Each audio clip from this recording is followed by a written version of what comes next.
Hey y'all, and welcome to Politibrawl. My name is Brian, and Josh Hawley absolutely flies off the handle, and for good reason, because what this witness says about Laken Riley, simply put, is just evil. This is evil. Let's dive in. In March of 2024, you wrote, "The murder of a nursing student in Georgia has a lot of people on the right talking about migrant crime like it's an actual issue." That'd be Laken Riley you were talking about? Laken Riley was an unusual case. Yeah, here, let's have a look. Here's Laken Riley. Yes. Her murder, her horrific murder at the hands of this illegal migrant who was also unlawfully paroled in the United States. Her death, not an actual issue? It's a tragedy. But not an actual issue? Migrant crime is much less of an issue than U.S. citizen committed crime. Not an actual issue? Those are your words. Her death, not an actual issue. I just want to get, no, you say. Of course it's an issue. It's a tragedy. So what do you Any mean by your murder is an post? issue. It's not an actual issue, meaning we shouldn't be paying attention to it. Senate's wasting its time this week on the Laken Riley Act that would address the circumstances of her murder. What's your advice to us? We just discontinue those proceedings now? I think the Laken Riley Act could do a lot of harm. It would allow me to say, oh, this person shoplifted, and that would be enough probable cause to get somebody deported. Interesting. You're here, who invited you to this committee hearing today, Mr. Isaacson? The minority party. Yeah, it's interesting. You're here as a spokesman for the minority party. I just want to make sure the record's clear on this.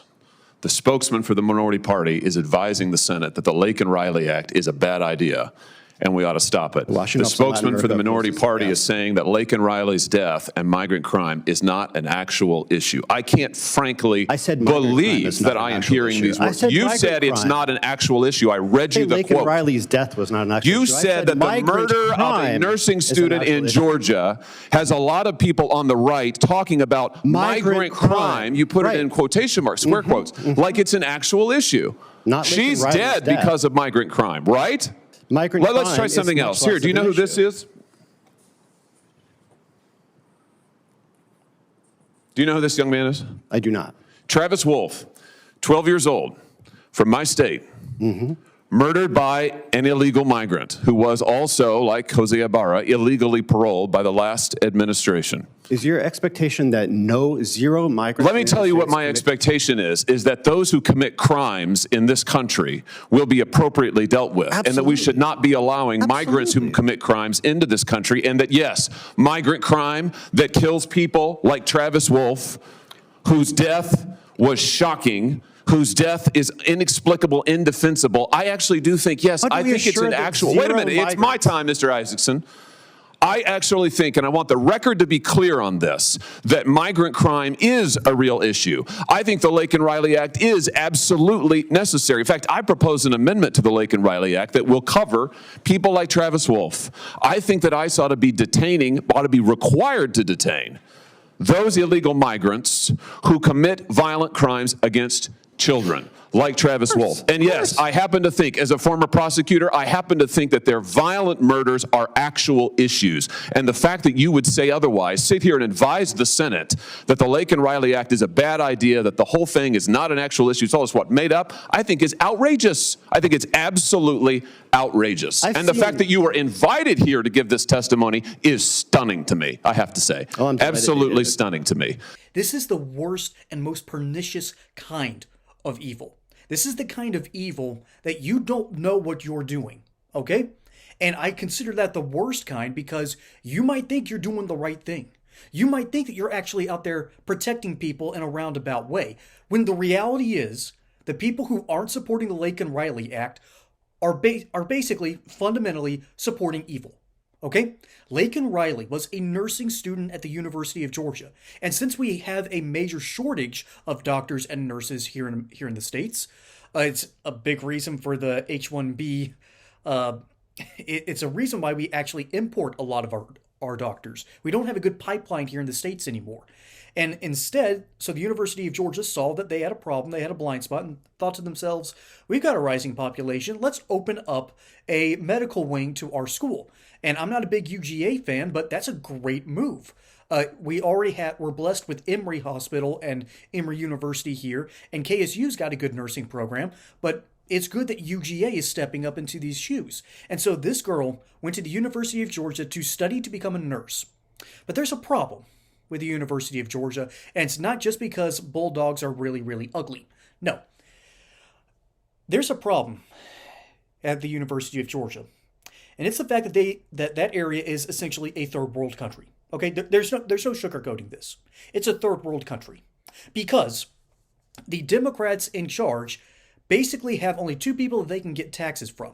That is the wealthy people who come to UGA games on Saturdays during the fall, and then a whole bunch of poor people basically living in a ghetto.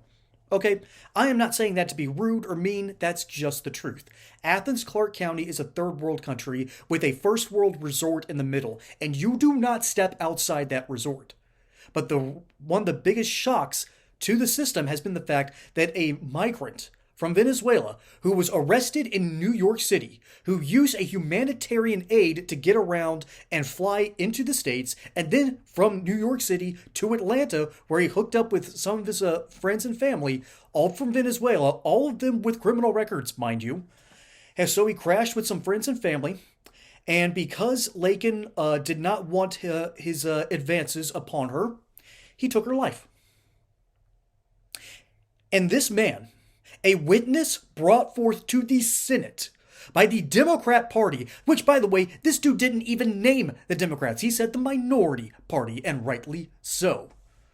They are in the minority, and they deserve to lose more seats until they come to their senses, back like they were in the 90s when they knew that illegal immigration was a bad thing. You'd think that they would have learned their lesson after 30 years, but no, they have not. They have doubled down on the insanity, and instead of looking at a legitimate problem that is crime coming from migrants who have crossed the border illegally, this is a problem, not the biggest problem in the world. Okay? There are other problems that are bigger. Our national debt, for instance, that's a bigger issue. We're running out of Social Security and Medicare. That's a big issue. Wars in Ukraine, Israel, and maybe even in Taiwan, that's an issue. So yeah, I can see where someone might say that, well, we have bigger things to worry about. But we are Americans. We can do multiple things at once here. We were so proficient in World War II that we could sail literal ice cream ships across the entire Pacific Ocean. That's pretty much a third of the globe right there, a little bit more, arguably. And we could sail ice cream, keep it cold, to our troops on the ground and our men in the Navy and the boys in the Marines. They could have ice cream whenever they wanted. You don't think that that's too much? Joe Biden probably takes that for granted with how much he loves ice cream. But that is to show how efficient the United States can be in the middle of a major war, fighting across two oceans and winning both of them. We can handle a whole lot here in the States. We are proud of our pioneer background and history, and we can handle a whole lot of stuff. So I think it's safe to say that we can handle the migrant problem. We can handle deporting some people. We can handle, shipping out the criminals who have abused the system. I think we can do that. Okay? And the Democrats don't do that. They don't want to do that because it hurts the wimpy, insipid, just so open-minded that their brains have fallen out, rich white liberals. It hurts their feelings more than it hurts, the poor people who are actually affected by this. There's a reason in places like Chicago, New York City, and in other places across the nation why minority voters, including Latinos, are so mad at the Democrat Party. And this problem just keeps on getting worse. And they have the audacity to bring in a witness who says that the Laken-Riley Act might be a bad thing and we should just downplay the migrant crisis. That's evil. It's evil because this guy thinks that he's protecting people. This guy thinks that this is going to actually help migrants. No, it's going to hurt more American citizens. Pass the Laken-Riley Act, you cowards. Folks, my name is Brian. Hope you enjoyed this segment here on Political Brawl. Don't forget to like and subscribe. Catch you on the next one. And until then, y'all have a good one.